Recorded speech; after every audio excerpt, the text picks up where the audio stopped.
jadę, ksiądz Kubacki, bazylika, piątką do końca. Wysiadam w Warszawie, szukam piątkę, wchodzę do piątki, jadę na ostatnią stację, widzę kościół, piękny kościół, bazylika. Wchodzę do kościoła, pytam się na księdza Kubackiego, to mnie wprowadzają do zakrystii. Poczekaj, ksiądz Kubacki zaraz przyjdzie. Ja tam leżę i zdaje mi się, że zemdlałam. Nagle nieprzytomna, nagle czuję, że ktoś mnie dotyka i głaszcze mnie i mówi do mnie: co ci jest, dziecko, co się stało, co ci jest? I ja do niego mówię: ja nie mogę tu mówić, nie mogę tu opowiedzieć. On się domyślił widocznie i powiedział: chodź, wejdziemy do mojego pokoju. Wziął mnie do swego pokoju, do biura. Ja ją mówię: moja matka była u księdza. Tak, ja pamiętam, a gdzie twoja siostra? Niemcy ją wyciągnęli z wagonu, z pociągu. Sama jestem. Mówi: dobrze, dobrze, poczekaj, dziecko.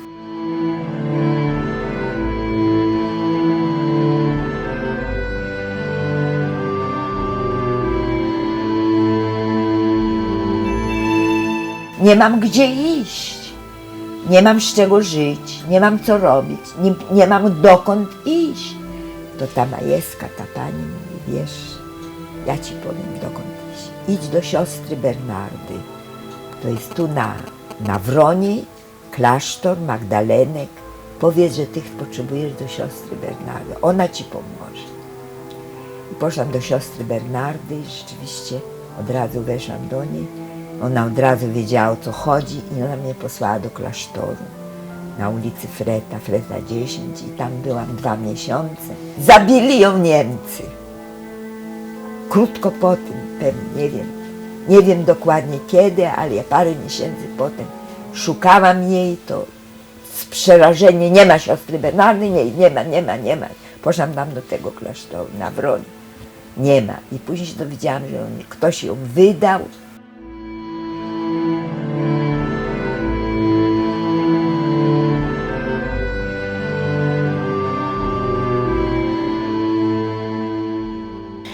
Pamiętam, że w ogóle przyjście do klasztoru, nie pamiętam, czy płakałam, nic.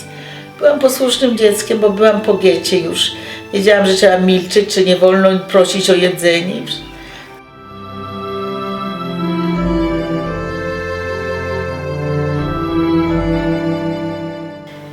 Ale jednego dnia rozchorowałam się, dostałam brodawkę.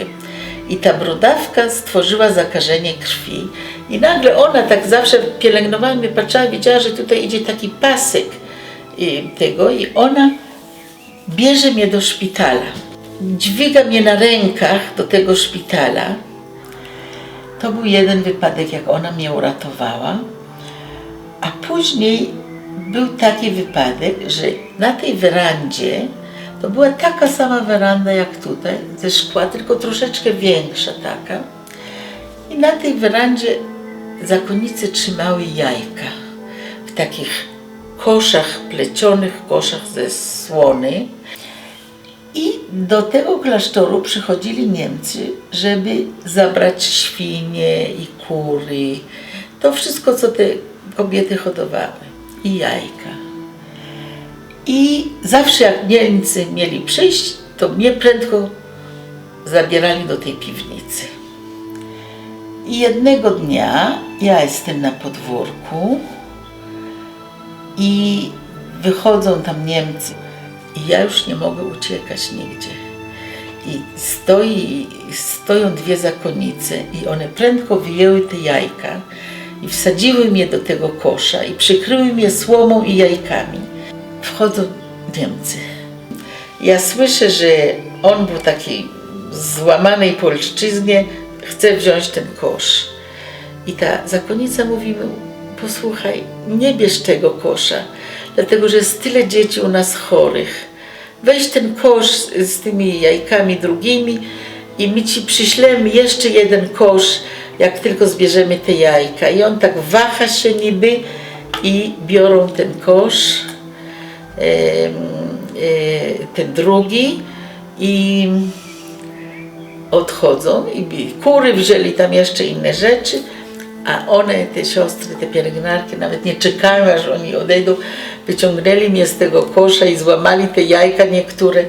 I ta Helena mnie wzięła tak na ręce i zaczęła mi wyjmować słomę z włosów i całowała mnie i płakała i jeszcze raz tak po prostu bardzo, bardzo z takim uczuciem, jakby czuła, że mi zabrali jej dziecko.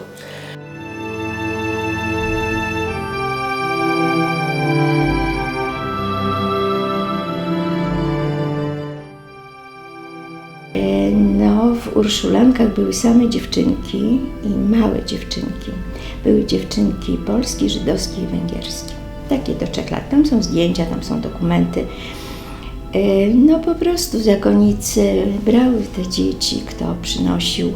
To nie był sierocińc, to były po prostu takie dzieci przenoszone z ulicy gdzieś skądś tam, żeby je ocalić.